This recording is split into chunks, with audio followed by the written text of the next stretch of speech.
Tonight's story is The Burglar's Ghost.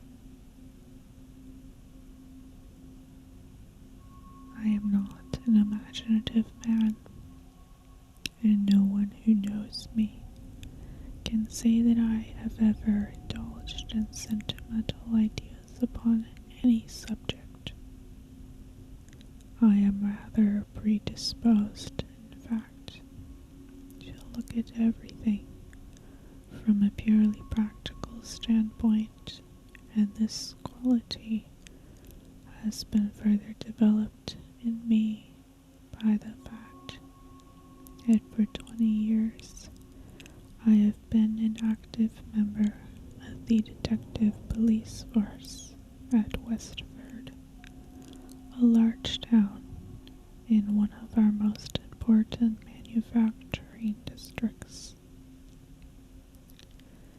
A policeman, as most people will readily believe, has to deal with so much practical life that he has small opportunity for developing other than practical qualities, and he is more apt to believe in tangible things than in ideas of a somewhat superstitious nature.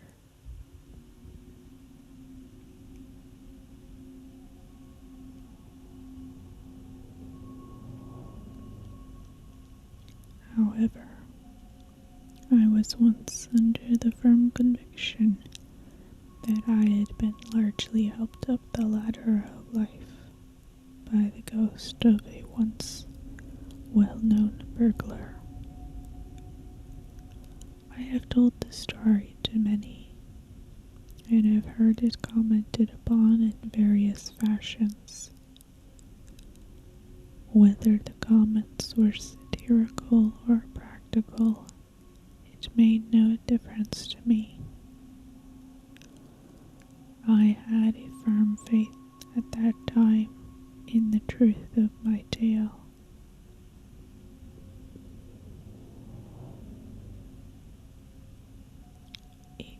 Years ago, I was a plainclothes officer at Westford. I was then 23 years of age and very anxious about two matters. First and foremost, I desired promotion.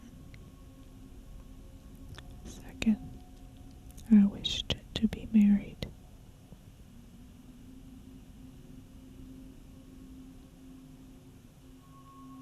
Of course, I was more eager about the second than the first, because my sweetheart, Alice Moore, was one of the prettiest and cleverest girls in the town.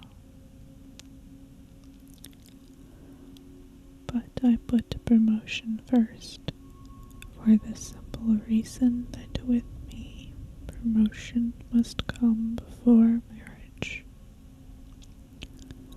Knowing this, I was always on the lookout for a chance of distinguishing myself, and I paid such attention to my duties that my superiors began to notice me, and foretold a successful career for me in the future.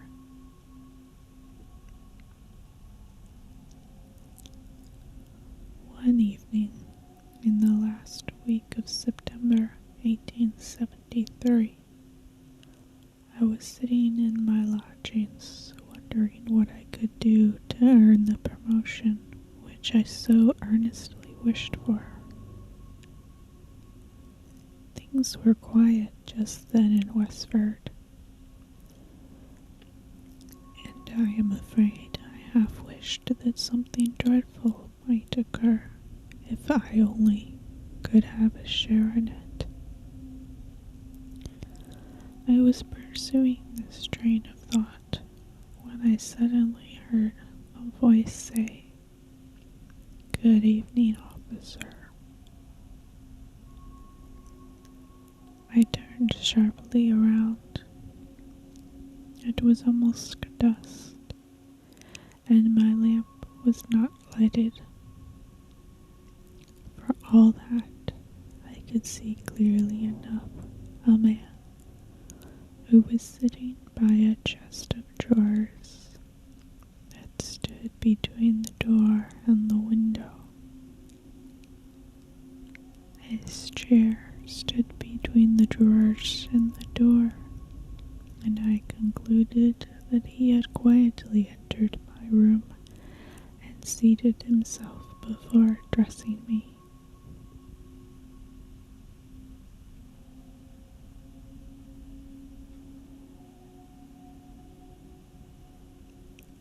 "Good evening," I replied.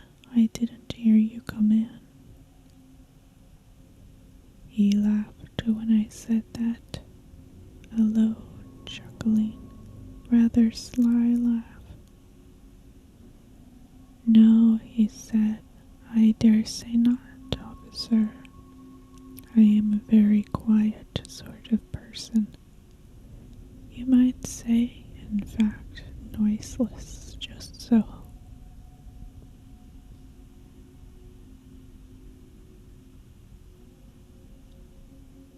I looked at him narrowly, feeling considerably surprised and astonished at his presence. He was a thickly built man with a square face and heavy chin. His nose was small but aggressive. His eyes were little and overshadowed by heavy eyebrows. I could see them twinkle when he spoke. As for his dress, it was in keeping with his face.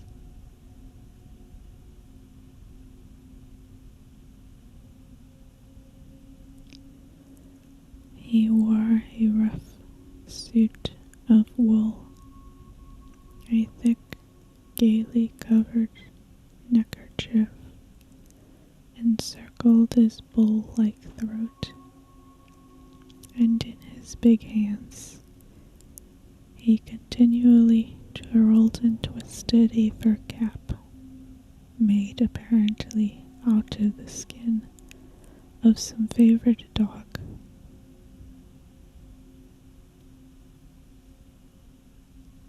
As he sat there, smiling at me and saying nothing, it made me feel uncomfortable. "What do you want with me?" I asked. "Just a little matter of business," he answered.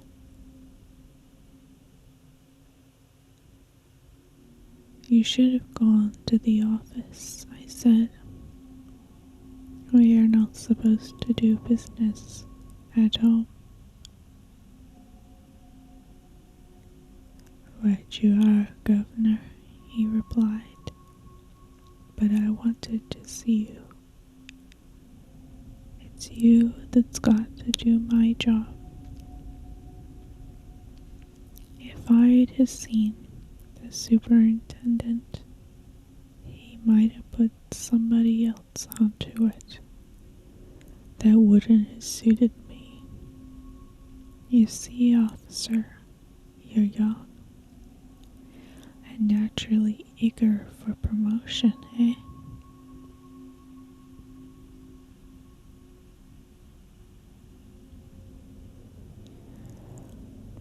"What is it you want?" I inquired again. "Aren't you eager to be promoted?" he reiterated. "Aren't you now, officer?" I saw no reason why I should conceal the fact, even from this strange visitor. I admitted that I was eager for promotion.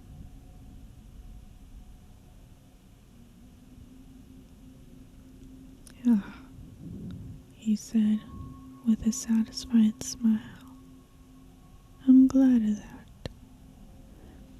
It'll make you all the keener. Now, officer. You listen to me. I'm going to put you on to a nice little job, and I dare say you'll be a sergeant before long, you will. You'll be complimented and praised for your clever conduct in this affair. Mark my words if you aren't.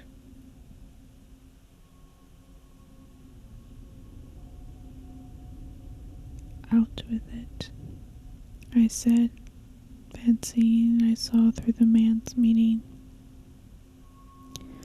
You're going to split on some of your pals, I suppose, and you'll want a reward.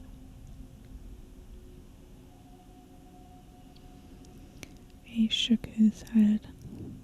A reward, he said, wouldn't be no use to me at all. No. Not if it was £1,000. No. It ain't nothing to do with reward.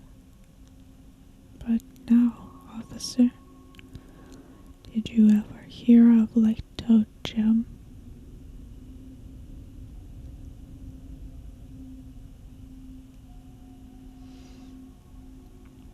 Light-Toed Jim. I should have been a poor detective if I had not.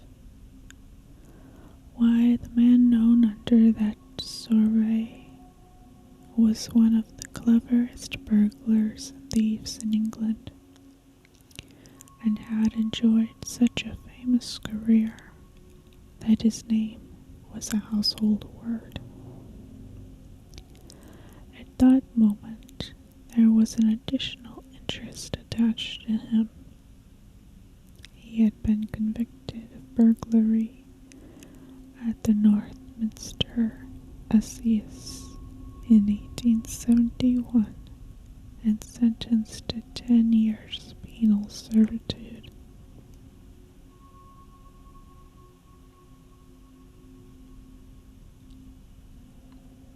After serving nearly 2 years of his time, he had escaped from Portland, getting away in such clever fashion that he had never been heard of since. Where he was, no one could say, but lately there had been a strong suspicion among the police that Light-Toed Jim was at his old tricks again. Light-Toed Jim, I repeated. I should think so. Why? What do you know about him?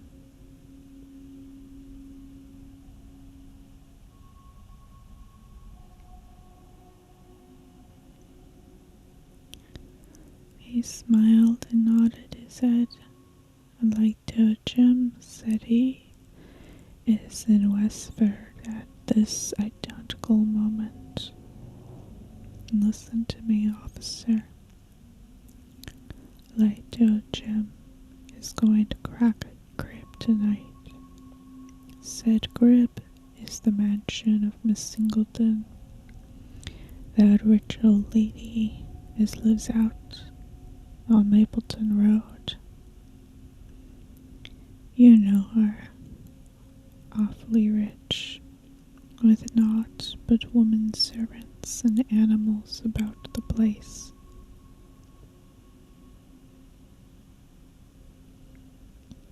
There's some very valuable plate there. That's what Light-Toed Jim's after. He'll get in through the scullery window about 1 a.m. Then he'll pass through the back and front kitchens and into the butler's pantry. Only it's a butleress, 'cause there ain't no men at all. In there, he'll set to work on the safe. Some of his late pals in Portland gave him the tip about this job.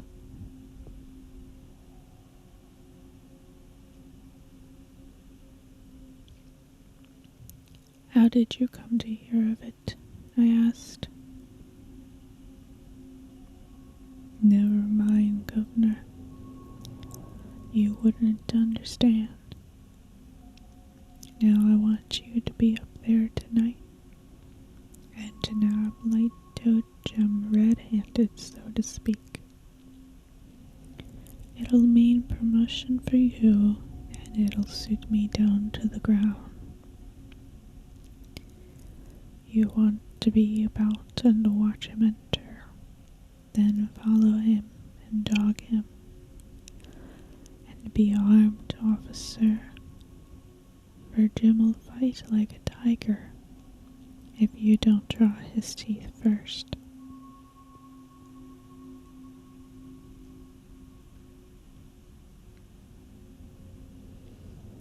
Now, look here, my man, said I.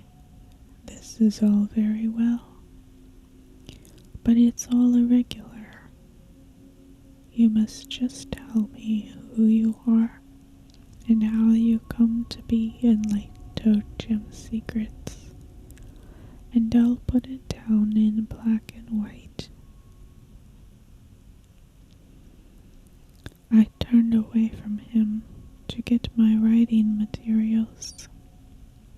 I was not half a minute with my back to him, but when I turned round he was gone. The door was shut, but I had heard no sound from it either opening or shutting. Quick as thought, I darted to it, tore it wide open, and looked down the narrow staircase. There was no one there. I ran hastily downstairs into the passage and found my landlady, Miss Mariner, standing at the open door with a female friend. Miss Mariner, I said, breaking in upon their conversation. Which way did that man go who came downstairs just now?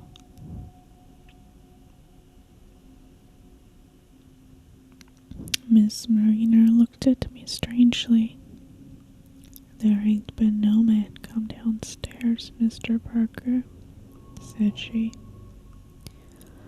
Leastways not this good 3/4 of an hour, which me and Mrs. Higgins have come out to take an airing, or having been airing all blessed day, has been standing here all this time and ain't seen a soul.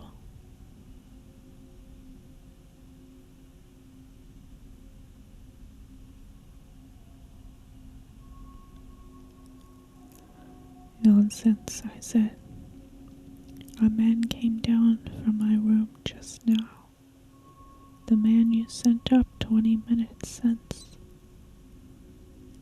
Mrs. Mariner looked at me with an expression betokening the most profound astonishment.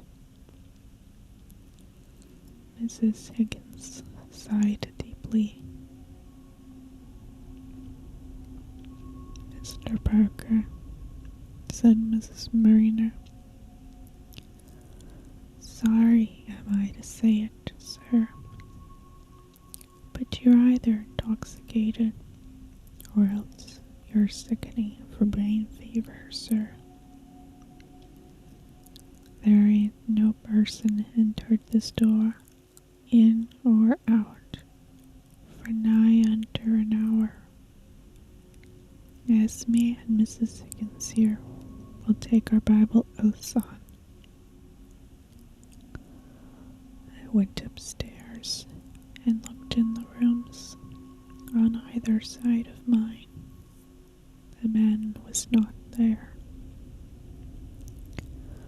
I looked under my bed, and of course he was not there. He must have gone downstairs. But then the woman must have seen it. There was only one door in the house. I gave it up in despair and began to smoke my pipe.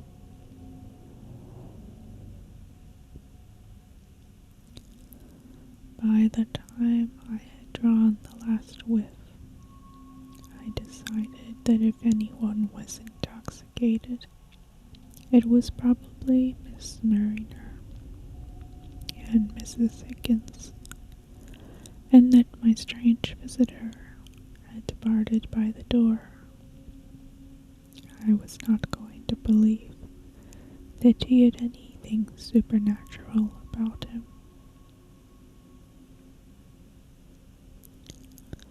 I had no duty that night, and as the hours wore on, I found myself stern in my resolve to go up to Miss Singleton's house and see what I could make out of my informant's story.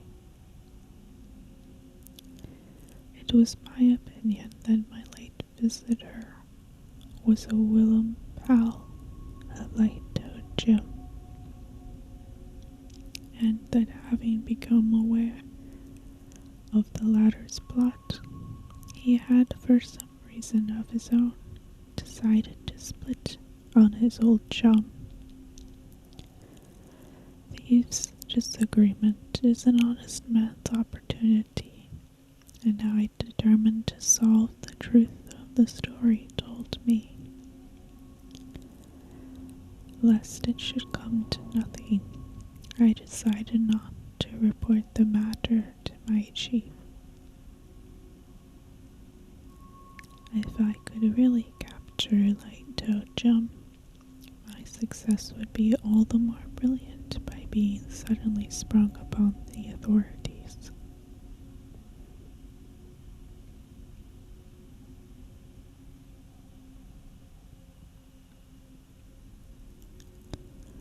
I made my plan of action rapidly.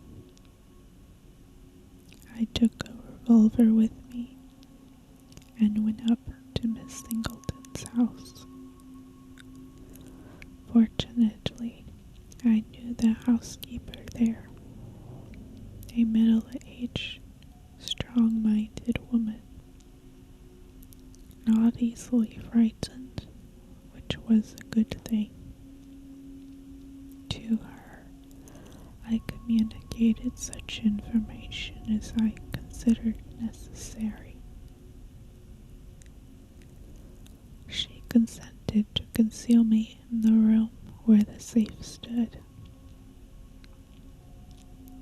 There was a cupboard close by the safe, from which I could command a full view of the burglar's operations and pounce upon him at the right moment.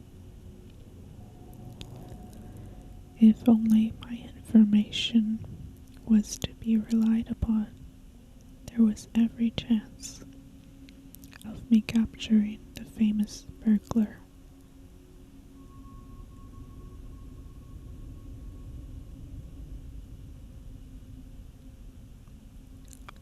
Soon after midnight, when the house was all quiet, I went to the pantry and got into the cupboard, locking myself in.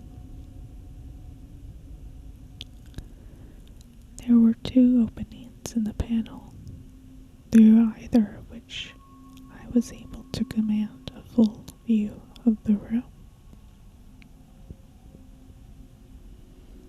My position was somewhat cramped, but the time soon passed away.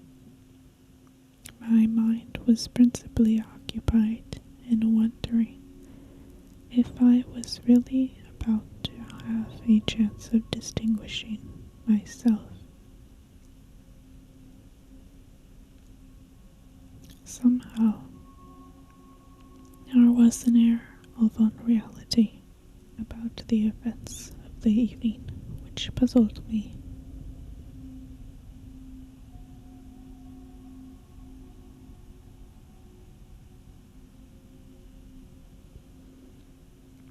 Suddenly, I heard a sound which put me on the alert at once. It was nothing more than the creaking of a board or opening of a door would make in a quiet house. But it sounded intensified to my expectant ear.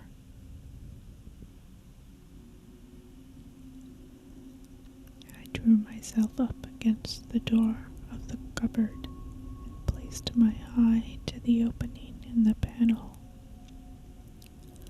I had oiled the key of the door and kept my fingers upon it in readiness to spring upon the burglar at the proper moment.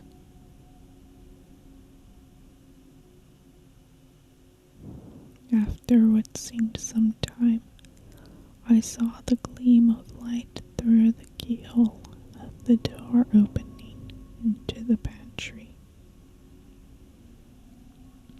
And then it opened, and a man carrying a small lantern came gently into the room. At first, I could see nothing of his face, but when my eyes grew accustomed to the hazy light, I saw that I had been rightly informed, and that the burglar was indeed no other than the famous light-toed Jim.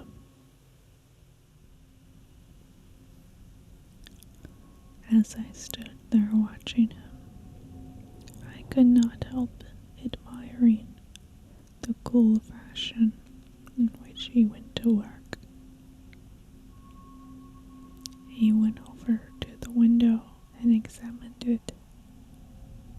He tried the door of the cupboard in which I stood concealed.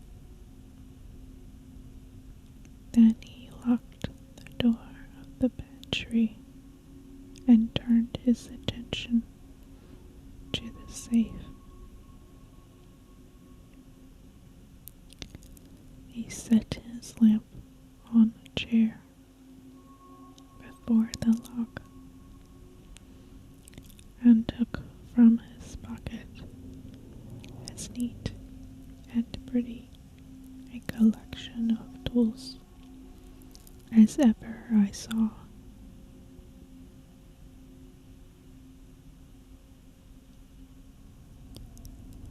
With these he went quietly and swiftly to work.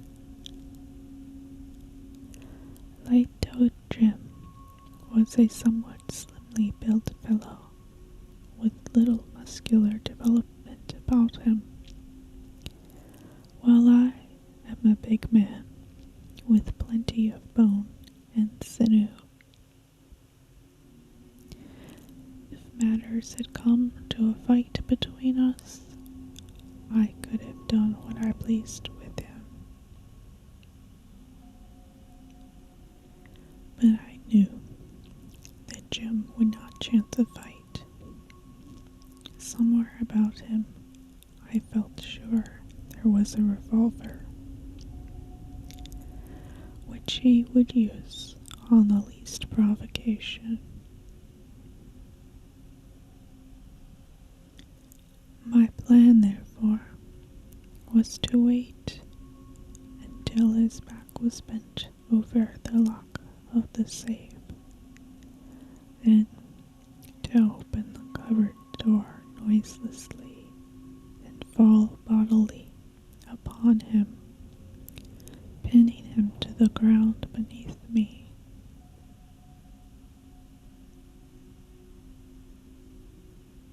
Before long, the moment came.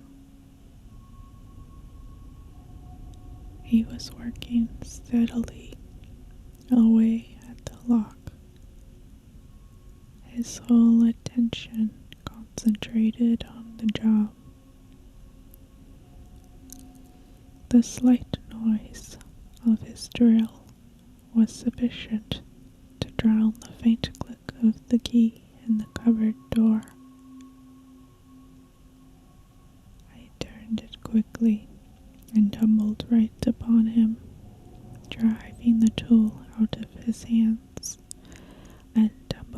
him into a heap at the foot of the safe.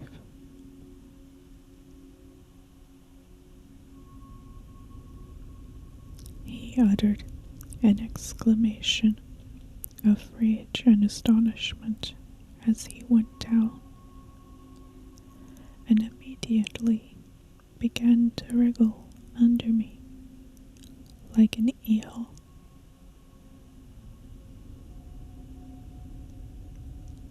As I kept him down with one hand, I tried to pull out the handcuffs with the other. This was somewhat embarrassing to me, and the burglar profited by it to pull out a sharp knife. He had worked himself round on his back, and before I realized what he was after, he was hacking furiously at me with his keen dagger-like blade.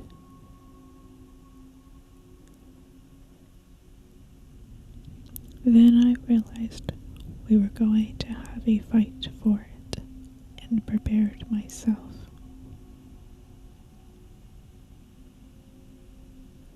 He tried to run the knife into my side. I warded it off, but the blade caught the fleshy part of my left arm, and I felt a warm stream of blood spurt out.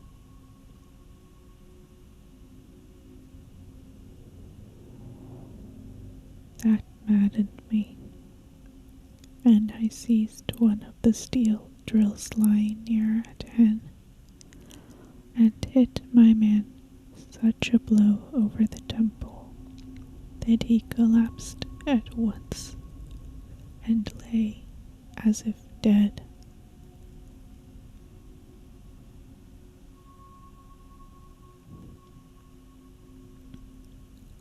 I put the handcuffs on him instantly, and to make matters still more certain, I secured his ankles. Then I rose and looked at my arm. The knife had made a nasty gash, and the blood was flowing freely. But it was not serious, and when the housekeeper, who had just then appeared on the scene, had bandaged it, I went out and secured the help of the first policeman I met in conveying Light-Toed Jim to the office.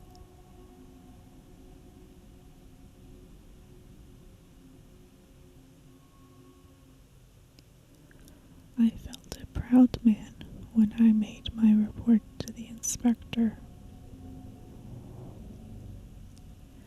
Light-Toed Jim, said he. What, James Bland? Nonsense, Parker. But I took him to the cells where Jim was being attended to by the doctor. You're right, Parker, he said. That's the man. Well, this will be a fine thing for you. After a time, feeling a little exhausted, I went home to try and get some sleep.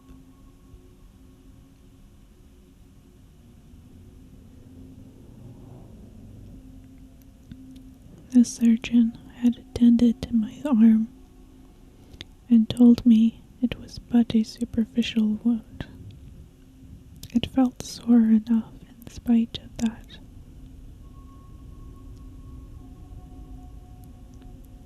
I had no sooner reached my lodgings than I saw sitting in my easy chair the strange man who had called upon me earlier in the evening.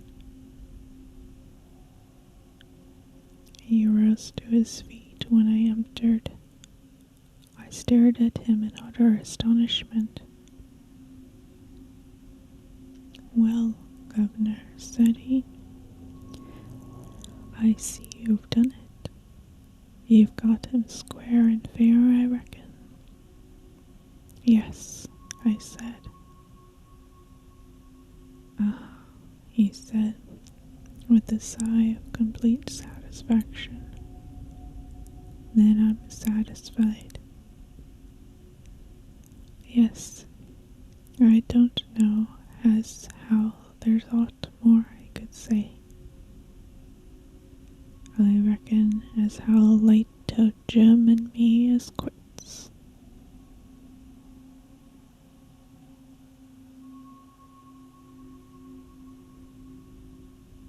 I was determined to find out who this man was this time. "Sit down," I said. "There's a question or two I must ask you. Just let me get my coat off and I'll talk to you."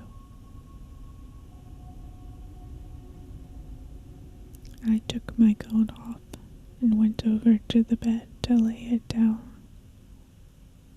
"Now then," I began, and looked around at him. I said no more, being literally struck dumb. The man was gone.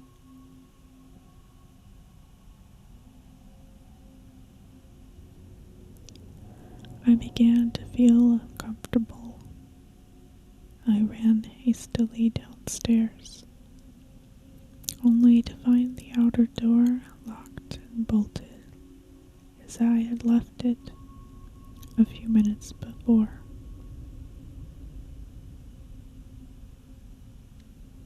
I went back, utterly nonplussed. For an hour I pondered the matter over, but could neither make head nor tail of it. When I went down to the office next morning, I was informed that the burglar wanted to see me. I went to his cell, where he was lying in bed with his head bandaged.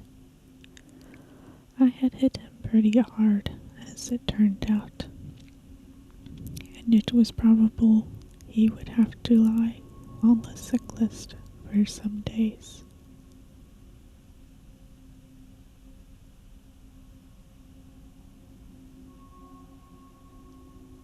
"Well, Governor," said he, "you'd the best of me last night. You hit me rather hard that time." "I was sorry to have to do it, my man," I answered. "You would have stabbed me if you could." "Yes," he said, "I should. But I say, Governor, come a bit closer. I want to ask you a question." "How did you know I was on that little job last night?" "For there wasn't a soul knew a breath about it but for myself. I had no pals, never talked to anyone about it, never thought aloud about it, as I know. How came you to spot it, Governor?"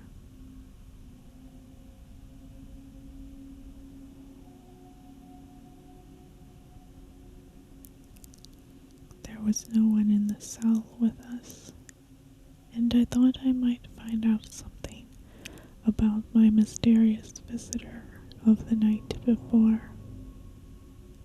"It was a pal of yours who gave me the information," I said.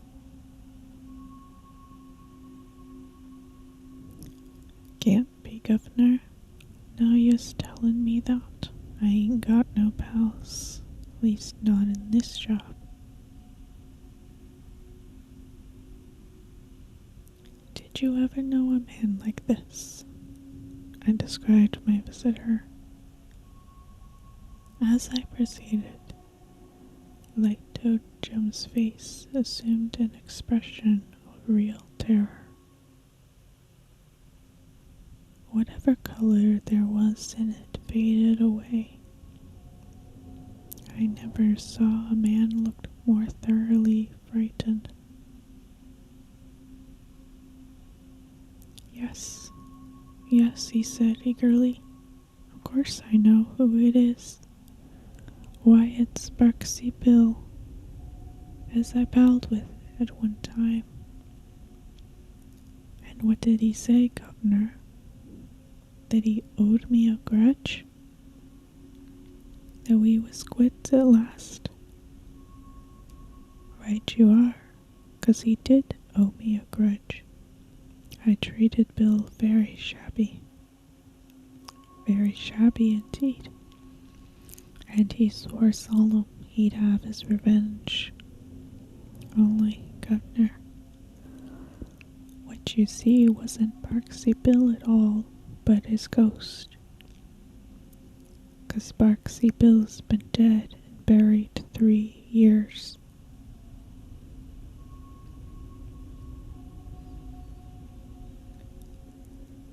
I was naturally very much exercised in my mind over this weird development of the affair, and I used to think about it long after light-toed Jim had once more retired to the seclusion of Portland.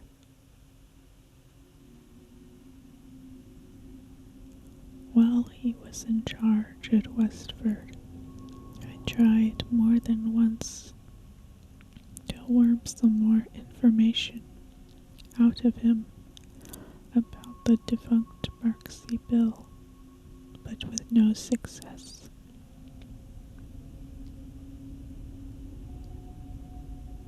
He would say no more than that Bill was dead and buried 3 years, and with that I had to be content. Gradually I came to have a firm belief that I had indeed been visited by Sparksy Bill's ghost, and I often told the story to brother officers, and sometimes got well laughed at. That, however, mattered little to me. I felt sure that any man who had gone through the same experience would have had the same beliefs.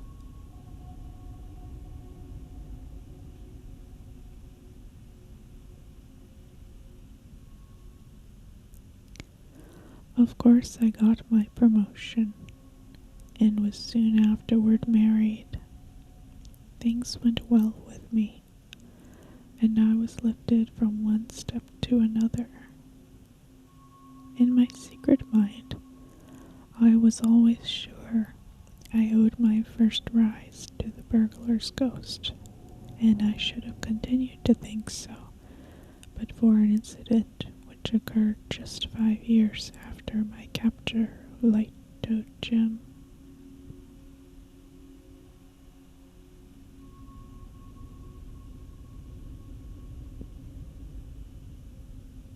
I had occasion to travel to Sheffield from Westford and had to change trains at Leeds.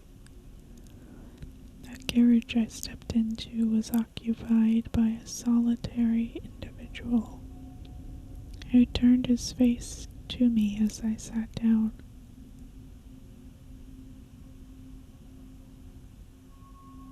Though dressed in more respectable fashion, I immediately recognized the man who had visited me so mysteriously at my lodgings. My first feelings were one of fear, and I dare say my face showed it, for the man laughed.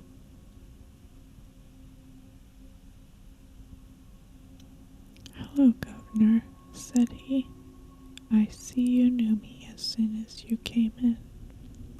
You owe a deal to me, Governor, now, don't you?" "Look here, my man," I said. "I've been taking you for ghost these 5 years past. Now, just tell me how you got in and out of my room that night, will you?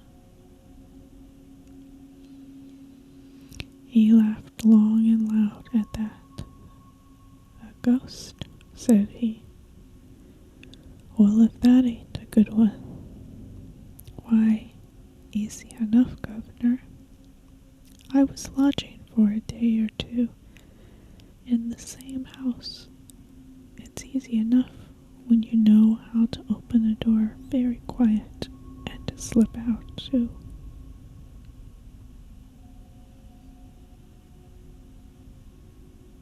But I followed you sharp and looked for you.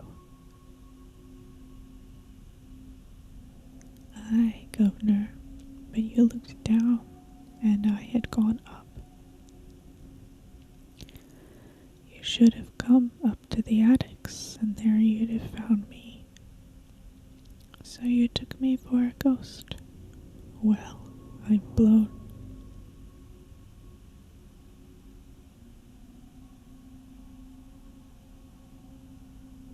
I told him what light-toed Jim had said in the cell.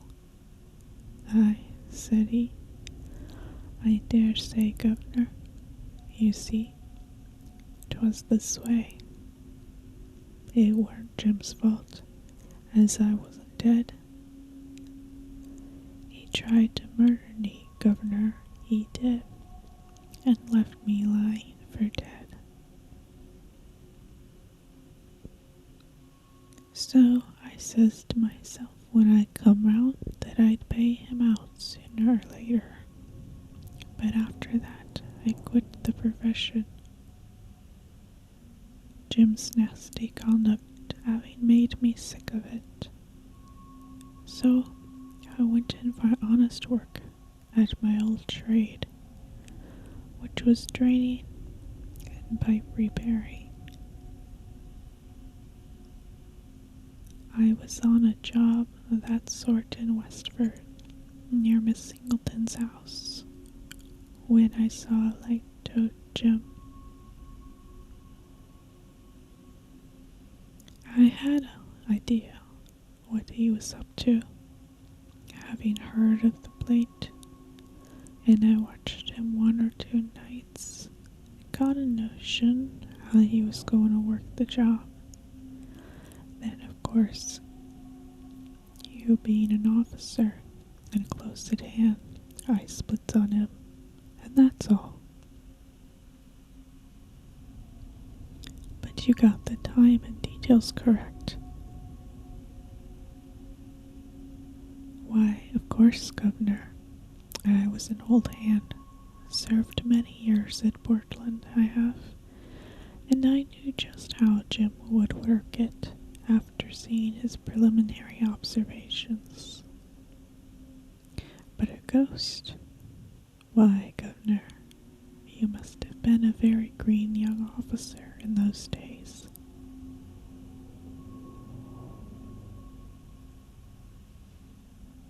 Perhaps I was. At any rate, I learned a lesson from Parksyville, namely, that in searching a house, it is always advisable to look up as well as down.